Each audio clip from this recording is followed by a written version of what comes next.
along so perfectly, but just so happened to do that, and I love myself a good queen. Just remember some of our virtual meeting norms. I think we're becoming experts in this over the past week, but just keep your mute your microphone. Most all of you have done that. If you can, turn off your camera. It just helps with connectivity issues. The chat feature is there, but let's refrain from using it just as I want everybody to stay focused a little bit on the presentation. And then just know, for those who aren't able to join us at this time, it is being recorded, and we'll send that link out via the Gazette or via the Insider a little later on. So with that, let's begin. Right. First, thanks for coming today. Like I said, yeah, I sent this presentation out just a couple of minutes ago, but you'll have access to it, and the notes are at the bottom, a little script for me so I don't mess this up and stay on track. You can serve as anchor charts to refer back to as we go along and as needed.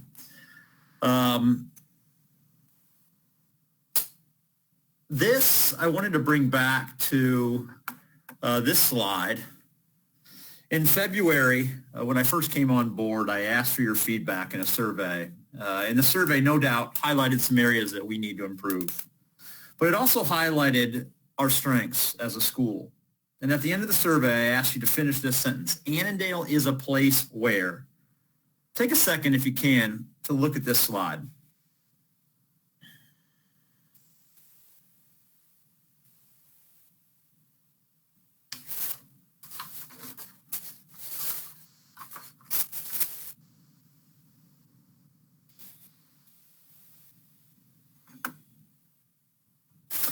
Now, I've only been your principal for 2 months, but I have been so impressed and thankful for your flexibility, for your eagerness to dive into uncharted territory and support to support our students, and your patience, really, as we work through many of the questions that you have and the answers that we don't have just yet. So, if you stop and think about it, it's just a week ago that we rolled this out, this idea of distance learning.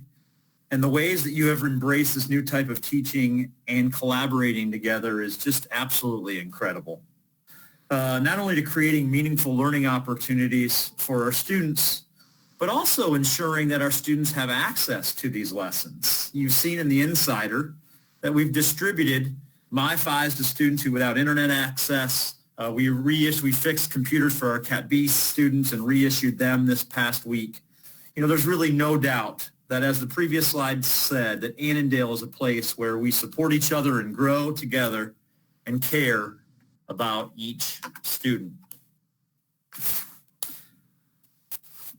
I know throughout this process, and I was reminding you of this last week, but many of you want to move quickly.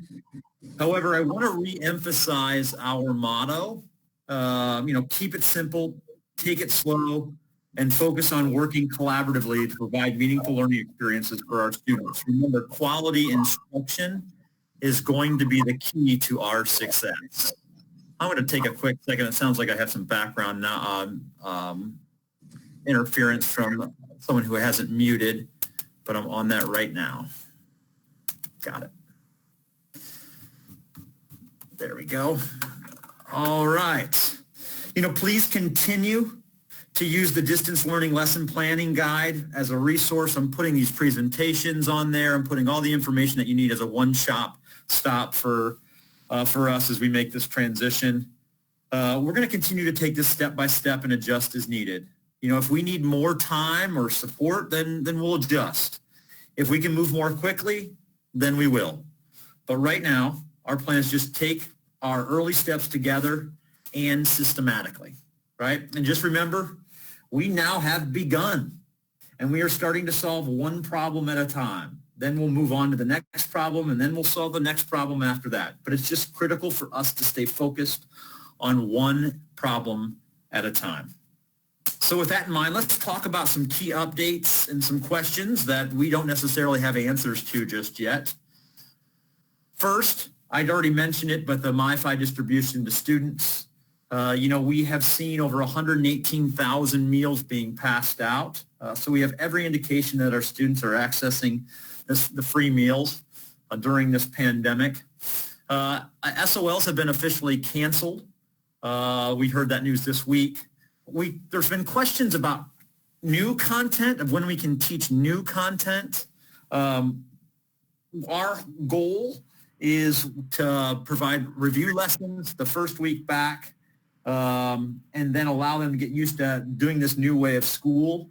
And then on April 20th, I think we're going to start posting our first grids with new content. And remember, this first week is review. So 5 lessons for math, English, science, social studies, and world languages, and 2 lessons for electives in each class. And then moving forward. I've been sharing with you the grading updates for 3rd and 4th quarter. The school board said that no new work will be graded for 3rd quarter. However, they will be accepting late work up until April 24th that will apply to the 3rd quarter grades. But obviously, we're going to be flexible in this. 4th quarter grading update. Officially, all students will be receiving a no mark for 4th quarter, with assignments submitted being allowed to only positively influence the student's overall grade for the year based on mastery of learning concepts. Again, the final grade will be shown on transcripts as a no mark, or only final grades will be shown on transcripts. A no mark will not show on a student's transcript. We're getting more and more information about this, or we're expecting to be getting more and more information about this in the near future, just about gradings, and we'll address it, and I'll be sure to share it with you, not only in these presentations, but in the Insider as I receive them. But let's talk about some questions that may be on your mind. First, student access into the building. As of right now, we have only allowed students to come into the building if they needed a critical item pickup that was needed for their distance learning. So if students reach out to you about accessing the building, please have them contact John Ellenberger or Jack Jennison, and we will make sure they have everything they need to be successful. Some of you might be wondering, how are we going to communicate our distance learning plan to our students and parents? That is our goal for next week, and we will be rolling out during our next general session. I'll share with you how we're going to go about doing that. We're still planning that out as we go. Some of you on staff, a non-teacher support staff, talked a little bit about your role. What is your role going to be? Again, this is something that we're still planning and we're addressing as we go along. But just know that support staff, I think our focus is going to be on contacting students who have not taken advantage of the quality learning opportunities that you've created during the first week. So reaching out to them and make sure they have everything that they needed. We're going to ask support staff to work with us on that. We'll be receiving guidance on many of the other remaining issues that I put on there. Just recognize that all of us, all FCPS schools are in the same situation. But these are topics that are on our minds, and we're going to continue to provide you updates via the Insider or in these general sessions at the beginning of these general sessions. But some of the common things that come out are, student accountability overall, like attendance and engagement. Assignments. When can we start giving assignments and due dates? And even there's been a lot of conversations for those IB teachers about internal assessments. These are all just a lot of things that we just don't have clarity on just yet. But again, we're going to take it one step at a time, and I will be sure to share with you this information when I receive it. But I also just want to frame it out, right? Let's never lose sight that we're working through a global pandemic. For some of us, I know we have family and friends that have been impacted by this. So we must balance the many needs of our staff and especially our students and ourselves. Simply said, we must remain flexible to the needs of ourselves and others includes our colleagues, students, and their families. I thought this was a great example. It's not only a very cute picture of Stephanie and the baby, but if you really dig into it a little bit more, it just shows how Stephanie is balancing her needs, the needs of her family, while working collaboratively to really create these meaningful learning experience for our students. It's no doubt that this is a challenging time for all of us. And I think that photo speaks 1,000 words. So before we get into some new content on our own, let's just reground ourselves a little bit in our approach at Annandale High School to distance learning. I've said it since March 11th that FCPS guidance on distance learning has to be created to support almost 200 schools within the division, and we're going to work closely, and we have been working in close partnership with the division, but we are going to make decisions on what is best for Annandale High School. So know that the key to our approach is to develop asynchronous learning opportunities for our students to access and provide them with meaningful support, feedback, and opportunities to collaborate in a synchronous manner. I'm going to say this sentence quite a bit. We'll talk more about this idea of synchronous support later on in the presentation. But just remember, when we say distance learning at Annandale High School, it provides meaningful learning opportunities for our students. It ensures access to lessons that are clear, purposeful, and aligned. It preserves a level of connection and continuity for students during a time of uncertainty. And it really fosters confidence in our ability to continue to meet students' needs in unexpected circumstances. Best practices, we've learned this from other schools who are a number of weeks ahead of us when it comes to distance learning and implementation around distance learning. Clarity, simplicity, keeping it simple. Simple is better. Flexibility, we talk about asynchronous, that our lessons, students need to be able to do these lessons on their own time and not a scheduled time during the day. This alone is one way that we ensure equity for our students. We talk about mastery focused, about really just determining in our CTs about what's most important for our students to know, what's a valuable use of their time during this global pandemic, and how can we continue to engage them in this important instruction moving forward. And then the final piece is just digestibility, right?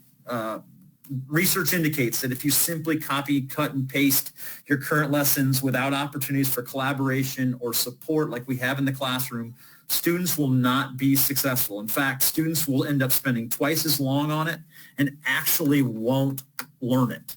So it has to be digestible. All right, moving forward, this quote I think sums it up, our 5 key components. Distance learning is not classroom instruction, and you guys have done a great job in your lessons of making this adjustment. But like everything we do, right, we're going to learn. We'll see how this thing goes. We're going to adjust. We're going to work through it, working together and moving step by step as we continue our journey. I mentioned it too. I've just been impressed by the ways that you have embraced this new type of teaching and the high levels of collaborating with your colleagues, with your teams, with your departments. We talked about this last week around this idea of collaboration and designing these distance learning lesson grids. This is a key to our success. There's a number of keys to our success, but collaboration is one of them. So our success, the success of our students, now and moving forward is going to be our ability to collaborate and continue to collaborate at the highest of levels. So I think we all know that collaboration is both empowering and challenging. So when we say collaboration at Annandale, we are talking about just a high level of collaboration, and we mean the following: recognizing that we just can't do it alone. We have to make our thinking visible to each other. We have to invite other perspectives, and then we have to change our approach based on input. There's no doubt that if we can embrace this level of collaboration, there's nothing that we can't do on behalf of our students. But as I said last week, if we can't do this at a high level, nothing that we do will work well. So let's move on to our distance learning grid. Remember, these grids are really important. The key idea behind these grids are creating a simple and clear lesson grid, which is used school-wide to provide students and families a familiar interface. It's a streamlined approach for our students to access their learning. The grid will facilitate collaboration, which, as we know, helps us to create meaningful learning experiences for our students by focusing on the foundation, and that is task and target. The grid facilitates collaboration at the CT and department level as you align on what's most important. We talked about that mastery earlier, and develop the best lessons to reteach and teach these skills to all students. Now more than ever, our alignment is going to be vital for not just this idea of your students and my students, but it embraces the idea of these are our students. And then finally, really the grid helps us focus on the student perspective. We're always asking ourselves, if I was a student, is it clear? What am I supposed to do for each step and for each day? We talked just about the idea of being loose and tight. When we say as a school, we talk about tight, as a school that we're all going to commit to the grids as a format for lesson plans and how students and families navigate distance learning lessons, and that the elements of the grid are tight, right? The topic, the target, the task, evidence of student learning, extension, material, and resources. These are tight elements as we move forward. And when we say loose, we mean loose in your CTs, right? So how you and your CT works on the grid is up to you. What tasks and targets your CT selects to provide continuity to the curriculum, again, we're loose on. The steps of the lesson, the methods for checks for understanding, and the resources you and your CT will use within the lesson, you know what's best for your students in working collaboratively in your CTs to determine that is most important. Okay, it's a little bit of a review of our approach. Let's start talking a little bit about student access. Some of you, I mentioned at the very beginning of how we're going to roll this plan out to students we're working on for next week, but I gave you a little glimpse, I think, in the Insider on Sunday of how students will access this, and this is really what I'm most excited about with our distance learning plan. Just how accessible it'll be for our students to access meaningful learning opportunities in all of their classes and have opportunities for support from their teachers and classmates. Our goal is to make this easy for students, parents, and us as staff to navigate in an uncertain time. Here's a quote. I'll give you a second to read it.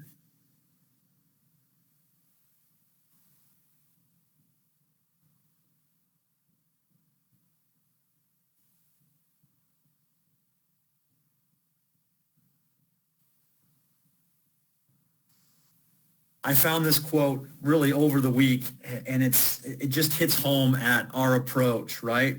This means providing common templates, protocols, and ways to respond. The messiness of the internet almost demands more structure for successful learning experiences online. I thought that was just a great summary and a great quote that summarizes our approach. So this idea, right, of consistency, it's just one of the keys for our students to be successful.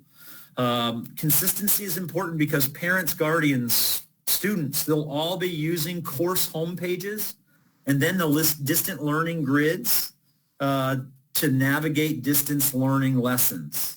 So consistency is important because it's keeping our approach consistent that will support our students' ability to be successful in a new context. It'll also provide clarity of expectation for all of us as we collaborate remotely. You know, we've seen it in all the research that we've done, and I have too, in speaking with colleagues worldwide and even out in the Seattle area recently, as I've been talking to you about. Keeping our approach consistent is incredibly important. And again, it's just going to be a key to our success moving forward. So to support consistency, here's an overview of the structure of the distance learning plan. Students will start at our distance learning hub. On the hub, they will then will access their course homepages. And then from each course homepage, students will access their lesson grids or our lesson grids. Not only the lesson grids, but they'll also be able to have the teacher email addresses and teachers' office hours, which we're going to talk about here in a second. So to start, FCPS has stated that Blackboard must be the starting place for students and families to access distance learning. This is where we're going to start, among other things. Just know that over the past 3 weeks, we've been directing students to Blackboard for resource lessons. So Blackboard is just going to be one of the places our students can access the Distance Learning Hub. All students will see a new course in their Blackboard called Distance Learning. This is a screenshot of it. But know the Distance Learning Hub, for some of your students who may not be using Blackboard, it's also going to be posted on our student portal, as well as possibly even on the Annandale Public High School Public website. We'll see about that. But as you can see on this hub, each department is listed along with links to each course. Each course name is a link that will take students to the home page for that individual course. But just make sure you're not misinterpreting what I'm saying. Is this does not mean that you have to switch to Blackboard if you haven't been using it all year. We've really created a mega course with every student in it. We'll be posting the Distance Learning Hub, as I said before, in Blackboard, and that's to meet the expectation of the division. But it's also going to be posted again on the student portal and hopefully on the website. You can and are encouraged just to stick with the platforms you and your students are most comfortable with. So once students click on the course in their Distance Learning Hub, so there's the Distance Learning Hub, they click on their course. In this case, I used Algebra 2, right? This is the Algebra 2 homepage. This homepage serves as a landing spot for everything, in this case, Algebra 2, but everything about that course. What is most important, and back to that consistency key, is that these home pages are consistent across courses. They're organized, clear, and accessible to students and parents. The home page includes a link to the weekly lesson grids, teacher contact information, office hours, and a Blackboard collaborate room. So let's take a little bit closer look at this course homepage. So, as I mentioned before, this is an example. When you click, you can see up here, you click on week 1, there's a link. You click on there and boom, you access the distance learning grid. So in math, science, social studies, English, and world language, there will be 5 lessons. In electives and health and PE, students should be able to access 2 lessons per week. Again, they'll be able to access this in an asynchronous manner. Just remember that these lessons are 30-minute lessons. Again, 5 for the core and world languages, and then 2 for electives. I think this is pretty cool, right? Just know that there will be kinks, something that we're not expecting, but we're going to address them as we go along. But we really believe this systematic approach is for students to access and parents to access is going to be extremely successful moving forward. Okay, so let's just talk a little bit about some questions. As teams started working on the grid, they asked this question about Google Classroom. Let me get into that. First as an overview, there's going to be some key technologies that we're going to be using. Blackboard, obviously Google, the G Suite. Just remember, simplicity is a best practice when it comes to distance learning. So let's get into a little bit about Google Classroom. I want to be really, really clear on this. Distance learning grids are posted in the course homepage and only in the course homepages, okay? We'll not be making separate grids for separate teachers or courses in Google Classrooms. However, if teams and teachers want to use Google Classroom as a way for students to practice and submit work, and for teachers to provide feedback and collect evidence of student learning, each teacher may include a link to their Google Classroom in their Google Classroom may include a link to their Google Classroom in their distance learning grid. Somewhere in that grid at the bottom, or however your CT best determines it, you can put links to that. But just remember, you may include a link to the course homepage on your Google Classroom to help direct them to the grid of the day's lesson, but do not post the grid itself in your Google Classroom. It's also important to remember that this is not the time to introduce a lot of new technology to your students. Please keep it simple. So if you've been using Google Classroom, great, keep using it. but this is really not the time to be introducing new technology to our students. Okay, so some of you asked this question, like, what would an example of a student's schedule look like as they transition to distance learning, specifically for Annandale High School students? We're going to be sharing specific examples of daily schedules of what it could look like to support the student transition to distance learning when we roll it out to them next week. But just know that students will access daily lessons in math, English, science, social studies, and world languages. They'll access electives, two lessons per week in their elective courses, which is a total, obviously, of 4. So simply saying, with the exception of maybe 1 day per week, if they do this in a consistent manner, they're going to be completing lessons in math, science, social studies, world language in their elective almost every day. All right, this idea of when do we need to complete a week's worth of lessons? Does it need to be done every Monday? The simple answer to that is no. Here is the lesson grid expectations that we're going to work within. So let's talk about when lessons need to be completed and posted for students to access. We don't have the expectation moving forward that once distance learning begins, that you're going to be completing 5 days of lessons at a time. Instead, we ask you to follow these guidelines that are posted here on this slide. Simply put, a member of your team will need to link lessons by 7:30 the day before. Your CT lead or lead in your department will be following up with you to make sure everyone is clear about who is actually going to be the one posting the lessons in each course. But just know that it needs to be posted by 7:30 the day before. And then here's how it breaks out again on the slide. Okay, let's shift to this idea of office hours. In office hours, you'll also hear the term asynchronous chats, which means the same thing. But as I said before we get into this idea of office hours, we have to prioritize certain things moving forward. And I said collaboration is both empowering and challenging, but we need to prioritize when we collaborate to create meaningful learning opportunities for our students. Again, we are going to pride ourselves on the quality of our lessons. This is the most important thing. If the lessons that we create are not of significant quality, our students will not access them. So your department or CT lead will be reaching out to schedule 2 meetings per week that are consistent week to week. These meetings will be vital moving forward.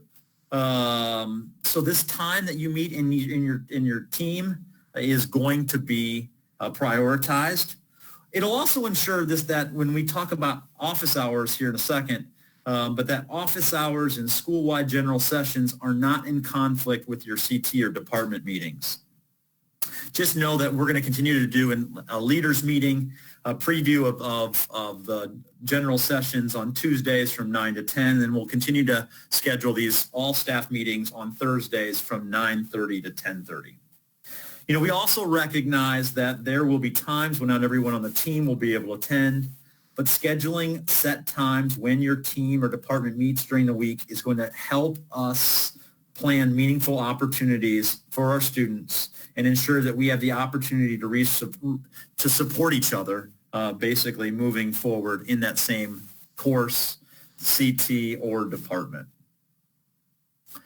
All right, I'm going to put this slide up here, and I debated with myself, but just know that this is the FCPS bell schedule. It's important for us to know what FCPS is going to be communicating about distance learning. But for us at Annandale, for all the reasons that we mentioned earlier around best practices and balancing the many needs of our staff, and especially our students and ourselves, we are going to focus on quality asynchronous learning opportunities for our students to access on their time and provide them meaningful support and opportunity and feedback and opportunities to collaborate in a synchronous manner. Simply said, when they need help, we will be available to help them many times throughout the day. And we're going to support them through this idea of office hours. So how will students communicate with teachers if they need additional support? Well, this is where this idea of office hours or synchronous chats comes in. You know, I just mentioned it before, but the key to our approach is to develop asynchronous lessons, learning opportunities for our students to access and provide them with meaningful support, feedback, and opportunities to collaborate in a synchronous manner. So again, let me show you a little bit about how this is going to work. Right, let's take you back to the course homepage. Know again that all course homepages are going to be identical. At the top, there are links to each week's lesson grid. At the bottom, as you can see here, is the teacher's contact information and office hours. And in blue, right, is a link to a Blackboard Collaborate room. Let me show you. Let me just circle it here. I circled it on this slide. You know, so a student, when they access these course homepages, they can see when the teacher is available on the homepage. And then at the time listed, they can join the Blackboard Collaborate room to receive synchronous support from their teacher. But what if a student isn't available at the same time as their teacher? Well, I think that's the best part of our plan, right? If a student can't join when the teacher is available, they can join during any other teacher's office hours and get support. This room will always be open, so they can use this room to collaborate, work through their questions together at times that meet their needs. So idea of office hours, right? Let's talk about availability expectations. So between now and April 8th, I want you to try and identify 2 60-minute blocks of time during the week that would be easiest for you to meet face-to-face in these Blackboard Collaborate rooms for most of you, but meet with students. These office hours or synchronous chats will be listed on each course homepage. Teachers on teams can take turn manning the chat room during their office hours, maximizing the opportunities for students to ask questions at a time, again, that works best for them. If we need to offer more time to support students, we will. The county says 1.5 hours or a total of 3 hours. We're going to start with 2 60-minute blocks of time. This is just where we're going to start. And I also want you to know that, listen, the time range on, there's no time range on office hours, right? Whatever works best for you. So if it's 8 o'clock p.m., then I'm good with that. If a student is not able to access a teacher's office hours, you know, a student can email the teacher with any questions that they may have or set up an appointment to talk in detail. You see that a little bit on the second and third bullet points. Just know it's expected for teachers to check their email periodically through the day and respond to students or parents within a 24-hour time frame. Remember, we are going slowly. We currently have Blackboard Collaborate rooms for teams and core subject areas. If you think a course in your department needs a course homepage or a Blackboard Collaborate room, work with leaders in your department and contact Jen Corey. Jen would also want me to mention to all of you that in the coming days, especially department leaders, you'll be receiving an email from Blackboard Collaborate with a personalized moderator link. If you get it, bookmark this link as it's your password to these Blackboard Collaborate rooms. More on that in a second. I will be sending out, and already will after this meeting, but I've created an Annandale High School teacher office hours Google Sheet. Again, I'll send this out right after the meeting. You can see, well, you can't see, but at the bottom of the page is your department. On this screenshot, it's not there, but on the bottom, there'll be tabs for your department. Enter your name and when you'll be available for office hours into that spreadsheet. Again, think about it. We put a date on there between April 8th I know it's spring break, but I wanted to do this, give you more flexibility as opposed to saying by tomorrow. So we're going to kind of stretch this out to make it to be flexible to meet your needs. Again, remember, we're only asking you establish 2 60-minute blocks of time each week to be available for a synchronous chat. Again, if we need to add, if our kids need more support, we'll add it. If they need less, then we'll make the adjustment.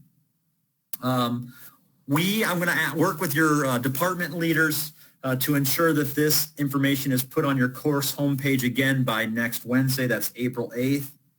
Again, only a total of 2 hours spread over the courses that you teach. So most of you teach 2 classes, so this thing works perfectly. I gave the example of myself as a government and history of the Americas teacher.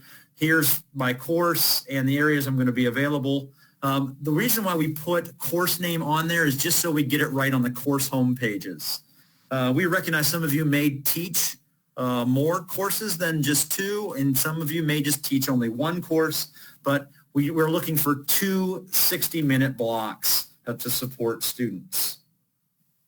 If you have questions about this, just speak with leaders in your department, and we will continue to work through it.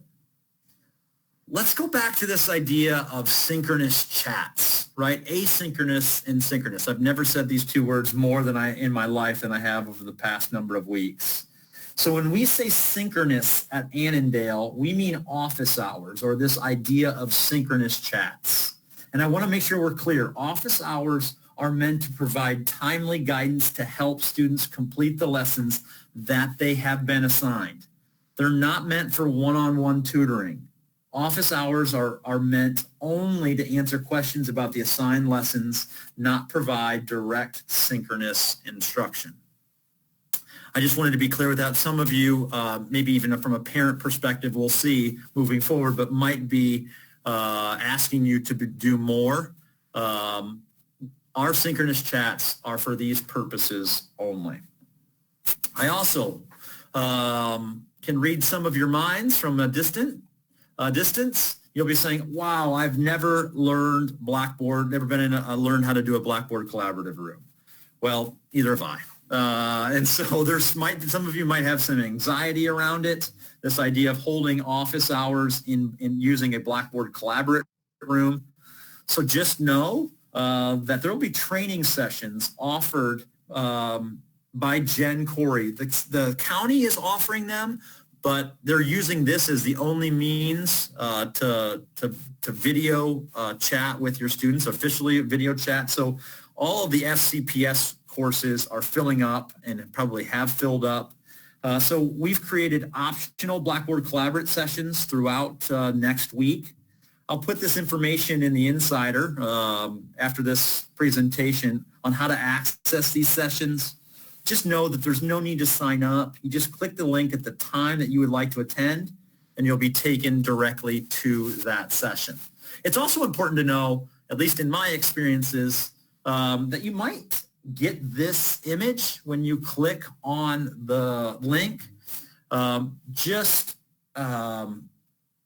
hit refresh, and you should be able to join. So if you see this, don't worry. Just hit refresh, and it should take you right to the trainings. So let's talk a little bit more about this idea of loose and tight, especially around office hours. So in terms of loose and tight, as an individual teacher, we're going to be tight on offering 2 consistent 30-minute sessions per week when you're available to support students. That these will be tight on the times will be included on the course homepages, and that you will be tight on scheduling appointments with students beyond office hours if that's needed. What is loose about office hours is when you offer them. I mentioned if it's 8 o'clock p.m., great. The method that you use when you're providing one-on-one support to students, that can be what's best for you. I know some of you have, whether it's doing it via email, some of you have set up a Google Doc and chatted with kids in a synchronous manner. You're both on there at the same time, answering each other's questions. You may do it through your Google Classroom site. Some of you have some other creative ways of connecting with your students, but I'm loose on that. Whatever you think is best for you, meeting the needs of your students. But again, I just want to say it. I don't think this is going to be too much of an issue for us, but I just want to let you know that it is not an expectation that we're providing individual tutoring or providing synchronous learning opportunities. Our synchronous opportunities are to support students in the learning accomplished through the learning grids. It's a little bit of a different approach, but one that I think is going to be extremely successful. As a school and in our teams, we will together determine what this looks like. But just remember, one step at a time, our immediate focus is on our distance learning lesson grids. So knowing that, that's what our focus is, and we know what's coming up, let's just talk about this idea of next steps for us. All right, a little bit bigger picture first is we are doing great as a school. What we're hoping to do is have a soft start to our distance learning on Friday, April 10th. We're working through with some of our student leaders, but this idea of posting week 1 lessons in all classes, our goal is to do that on Friday by 12 o'clock p.m. Officially, the students at Annandale will begin their distance learning on Monday, but we hope to have a soft start to it, troubleshoot any issues as students access it on Friday or over the weekend. They're going to reach out and really have this get off to a really great start on Monday. So what does that mean for us moving forward? Well, collaboratively develop meaningful learning opportunities in your other courses. Again, in the core classes, those are 5 lessons. In the electives, that's 2. Remember, this first week, they're strictly review lessons. I have a feeling, based upon many conversations that I've had, that some of you have already begun this, so that's terrific. We want to focus on the quality of these lessons, and we won't be covering new content until April 20th. But now's the time, now that you know what is expected of you, you've worked in your collaborative teams to create meaningful lessons in one of your courses. Continue to work collaboratively in a collaborative manner to create lessons in your other course or courses moving forward. Also, again, by Wednesday, enter the office hours into your Google spreadsheet. Your departments are going to be monitoring the office hours and speaking with you and following up with you just to ensure there's not a lot of conflict with other members on your team. And then once we get that kind of finalized, your department leaders, I will be working with your department leaders to update your course homepages with your teacher office hours. Also, I didn't put here on the slide, but as I mentioned a little bit before, and I'll just go back to it, it's optional, but you can participate in a Blackboard Collaborate training, which is going to be offered by Jen. I'll put this information in there. I will be attending one of these sessions just to learn how to do it as well, but strictly optional moving forward.